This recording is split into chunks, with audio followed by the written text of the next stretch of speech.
Assalamualaikum warahmatullahi wabarakatuh. Sedulurku dan saudaraulun dimanapun berada, semoga selalu diberikan kesehatan, kekuatan, dan rezeki yang melimpah. Amin ya rabbal alamin.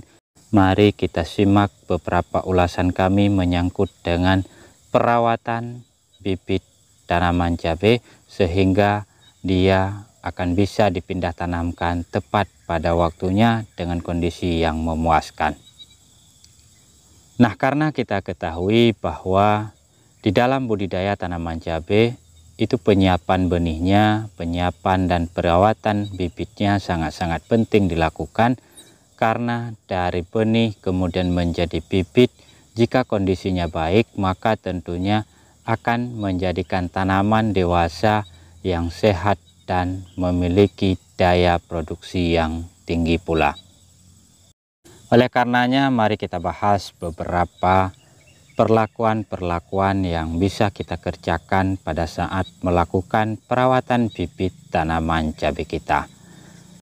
Secara umum perawatan bibit cabai itu meliputi penyiraman rutin yang kita lakukan, kemudian ada pemupukannya, kemudian ada juga pengaturan cahaya, serta mungkin ada juga istilah penjarangan ataupun pemisahan sortiran dari bibit-bibitnya.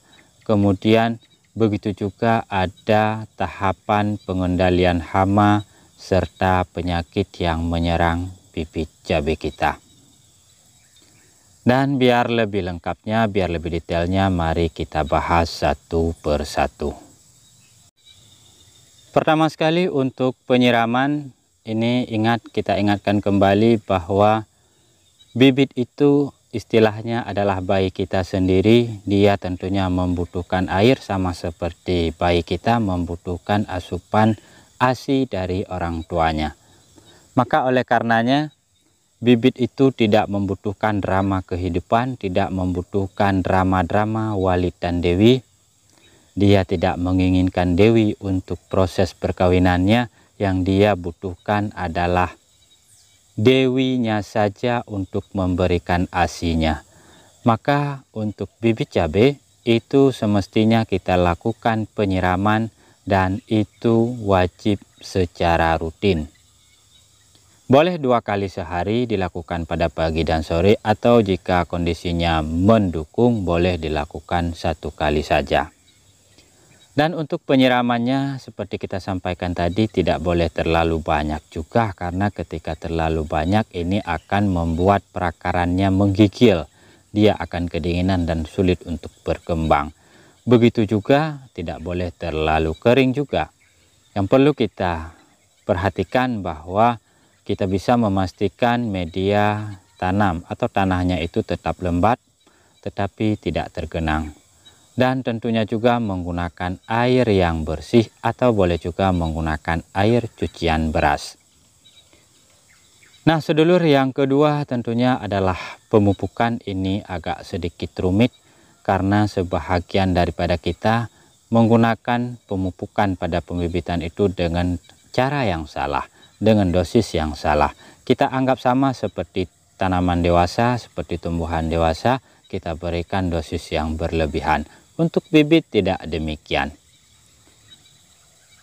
Pemupukan itu secepat-cepatnya bisa diberikan ketika usianya sudah 2 minggu atau biasanya daunnya sudah mendekati daun 3 dan 4. Dan sebaiknya pupuk yang diberikan itu adalah pupuk-pupuk yang tidak mengandung dosis tinggi. Dan jikapun yang kita pergunakan itu pupuknya berdosis tinggi, maka kita pergunakan serendah-rendahnya.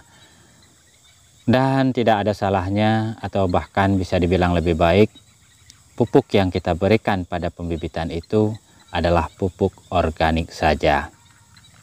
Kenapa? Karena pupuk organik itu katanya tidak memiliki efek panas yang dapat menyerang akar daripada bibit kita.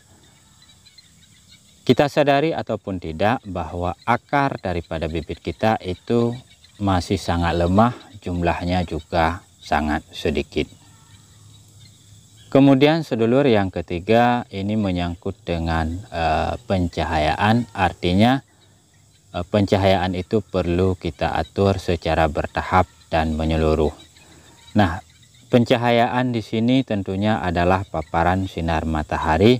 Sekurang-kurangnya ini pada dua bahagian sinaran matahari, pagi dan sorenya, diterima oleh si bibit kita.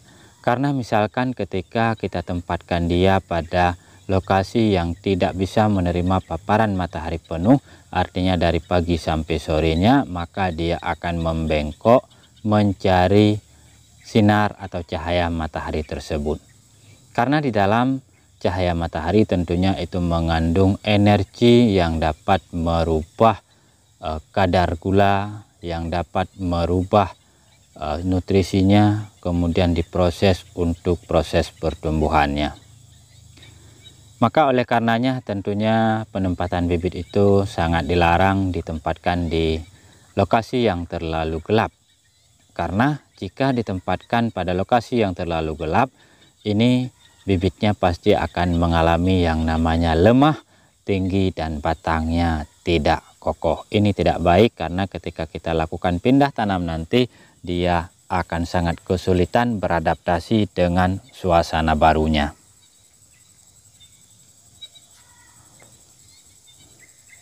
Kemudian untuk pengendalian hama dan penyakitnya, ini perlu kita pantau terus karena sekalipun masih bibit, dia itu akan dihadapkan juga pada beberapa serangan hama dan penyakit. Sekurang-kurangnya di sana ada yang namanya orong-orongan. Kemudian ada juga ulat tanah yang biasanya menyerang bahagian akar, atau bahkan yang lebih parah yang mudah terlihat itu adalah rebah semai. Dan untuk pengendaliannya ini tidak boleh dilakukan semena-mena, dipaksakan begitu saja karena tentunya ada aturan-aturan khusus tentang perlakuan pengendalian hama pada pembibitan. Boleh menggunakan insektisida ataupun fungisida kimia, dan banyak juga merek dagang yang beredar yang memang itu diperuntukkan untuk perlakuan bibit. Sekurang-kurangnya kita mengenal ada Regen, ada Marshall, ada Previcur N dan sebagainya, banyak. Dan sebaiknya gunakan dosis itu terutama dosis minimal dan dosis yang dianjurkan. Jangan terlalu dipaksakan karena akan beresiko lainnya nanti. Kemudian selanjutnya untuk waktu pindah tanamnya, agar setelah kita lakukan pindah tanam dia itu bisa beradaptasi seperti kita sampaikan tadi, maka sekurang-kurangnya bibit yang akan kita pindah tanamkan itu tentunya sudah berusia di atas 20 hari setelah semai, atau menurut kami ketika bibit itu sudah berdaun 8-10 helai daun.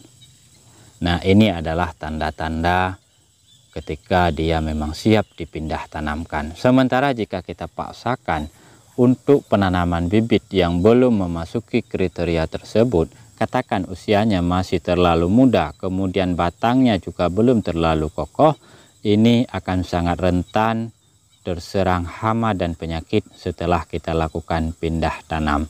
Begitu juga nanti seperti kita sampaikan tadi, ketika dia dihadapkan langsung pada panasnya sinaran matahari, ini juga akan mengakibatkan stres bahkan mati pada tanaman kita. Nah, demikian saja dulur yang dapat kami sampaikan. Semoga ini menjadi perhatian dan pengingat. Boleh ditambahkan jika ada yang kurang, boleh dikomentari jika ada yang salah. Baik, kami cabut diri, kami mohon maaf atas segala kekurangan. Selamat beraktivitas, semoga rezekinya lancar dan dimudahkan urusannya. Amin ya rabbal alamin. Salam hormat dan assalamualaikum warahmatullahi wabarakatuh.